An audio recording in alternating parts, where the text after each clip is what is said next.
Yes sir, I am back once again with Sword Art Online. I had some fun with the BNA video, and I guess you guys enjoyed it too, maybe. So, what do I mean when I say the Phantom Bullet arc is fantastic? Well, it would be my honor to explain. Before we get into the story and all the other stuff, I'm going to take a page out of my BNA video and take a little peek behind the curtain. Now, one thing I noticed is that the style and animation looked different, and in some cases, better, especially the animation. It's not just me, right? I do not remember Kirito moving like this, because man, they went kinda crazy. So, like Season 1, the main studio was A1 Pictures, and directed by Tomohiko Ito. On the animation side, I'll admit it was a little harder to find the main animators than it was for BNA, but from what I could find, we have Shingo Adachi and Yu Yamashita as chief animation directors, Kengo Matsumoto as main animator, with Tetsuya Takeuchi and Ryuta Yanagi as key animators, and joining Adachi as action animation directors. I just said a lot of names, so let me break it down for a bit. Takeuchi was a key animator for Yuji vs. Chozo, JoJo's second opening, a whole bunch of other stuff, and back on SAO, did a bunch of stuff for Alicization.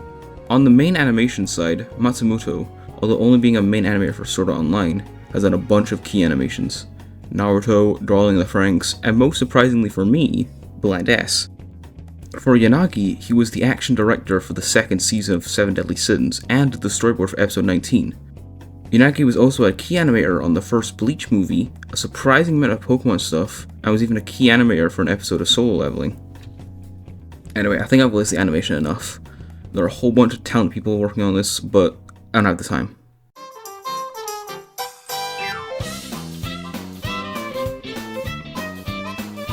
So recently, we've had a death game set in a medieval-esque world, and brainwashing in a fairy world. What could the madman Reki Kawahara think of next? For his neutral special, he wields a gun. Yeah, okay. Now, I actually think this world is pretty cool. Aesthetically, I'd still say my favorite location is Alfheim, especially what we see in this season, because man, the colors just pop this time. Now, strictly on the story, I really like how they did it. To sum it up, this guy somehow has a gun that apparently has the power to kill people in real life just by shooting them. So as expected, the government hired a teenager to go into a game where he can die, after he'd already survived a game where he could die. Okay, do we need to talk about this government? While in the game, he runs into Sinon.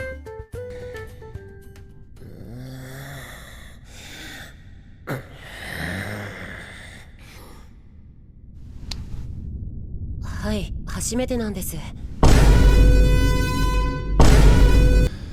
どこか安い武器屋さんと Would this make me a if I said smash? 総督府っていうところに行きたいんですが。 Smash. And together, the two, although reluctantly, work together to solve the case of Death Gun's identity and the truth behind the killings. Unlike Aincrad's plot effectively turning every character into a virtual hostage, and Fairy Dance's whole damsel in distress / mind manipulation plots, Phantom Bullets is a single focused story about solving murder cases, and I really enjoyed it.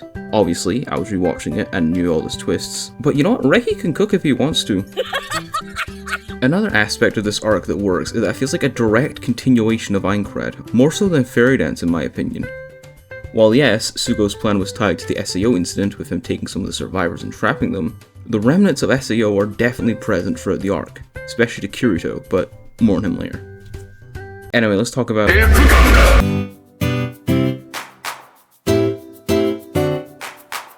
Now, let's talk about the villain himself and why he works. Can you cut that out? I mean, technically there's two villains, since Shinkawa was a creepy-ass r/nice guy, but I'm gonna do us a favor and stick with Death Gun for now. Out of these three, Death Gun has gotta be my favorite antagonist, and that's because he feels directly tied to Kirito while carrying aspects of what came before. For those unfamiliar, Death Gun, aka Red Eye Zaza, aka Sturban, this boy got a lot of names. It's Goku! But Broly? Call me! Is an SAO survivor and was a member of Laughing Coffin, which, in SAO, was a group of player killers. And that's one of the reasons why I feel like Death Gun is effective as an antagonist. Don't get me wrong, I love complex villains with their own motives and reasons, but to me, the last two antagonists, Kaiba and Sugo's roles as antagonists, felt similar. While yes, they had vastly different motives, they both basically boiled down to having a group of people trapped in a game. But Death Gun? He's just a killer. He does it for the thrill. Well yes, Shinkawa had his own goals, but Death Gun felt more like an unstoppable force, questionable if he was even human or not. With Aincrad, we knew how the players could die. The nerve gear would basically fry your brain if your HP dropped to 0. But Death Gun was a mystery. They made it clear that the players' deaths had nothing to do with Ambusphere. この二人の心不全ってのは確かなんだろうな。というと？脳には損傷はなかったのか？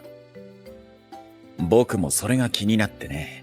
司法解剖を担当した医師に問い合わせたが、脳に異常は見つからなかったそうだ。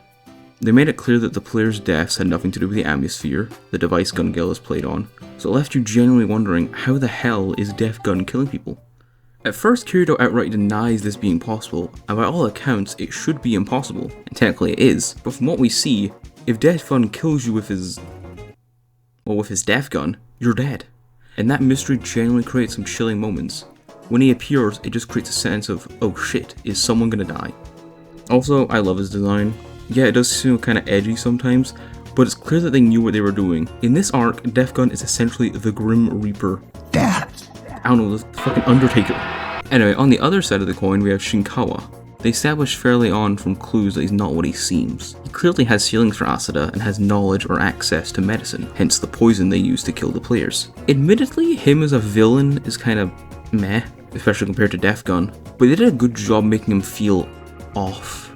It's not a massive surprise when it's revealed he's been up to something, but the main reveal of him being one of the hands of Death Gun, while good, I always thought was kind of obvious in some ways. Like, bruh, look at the opening. On the topic of characters,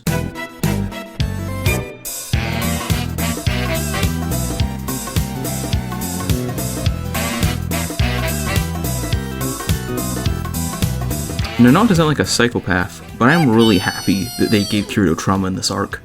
I mentioned it in the Fairy Dance that I do kind of wish they put a little more emphasis on the trauma he has from Sword Art Online, since it's only really shown or mentioned like twice. And thankfully, Father Reki delivered. So, both Kazuto and Asada have similar trauma. Both of them had to take a life in order to save either themselves or others. Kazuto decided to just try pushing these actions into the back of his mind, even forgetting the names and faces of the Laughing Coffin members he killed in Aincrad, while Asada's trauma continued to fester, her classmates bullying her, which is fucked up, and her PTSD got so strong that even looking at an image or a video of a gun, or someone even making a gun gesture, is enough to send her into a panic attack. Now, I've never had a panic attack or trauma, so I can't exactly speak from experience, but I've known someone who used to have panic attacks, and from what I hear, it seems to be a positive representation, and I agree.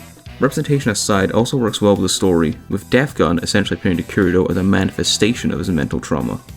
Most people call Kirito a one-note overpowered protagonist, and while yes, some of this is true, it also gives his and Sinon's scenes a more human feel to them. Speaking of, I think Sinon/Asada was my favourite character in this arc.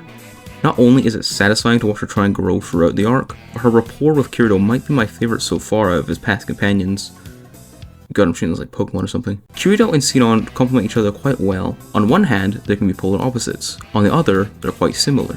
Watching their friendship/rivalry grow and them trying to move on from their similar trauma is heartwarming.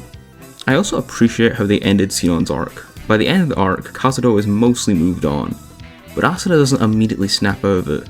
In the last episode, it's clear she's already made great improvement, but she's still on the verge of throwing up even after just holding a gun. All this ending with Asada learning that she equally has the right to think about the lives she saved that day, and the bank worker arriving with her daughter, absolute cinema. So, to be honest, I didn't really write down any massive problems I had, and I didn't really want to end it on the trauma section, so I'm gonna just tell y'all some stuff I noticed while watching. You can just skip this if you want, it isn't really necessary. Thanks for watching the video.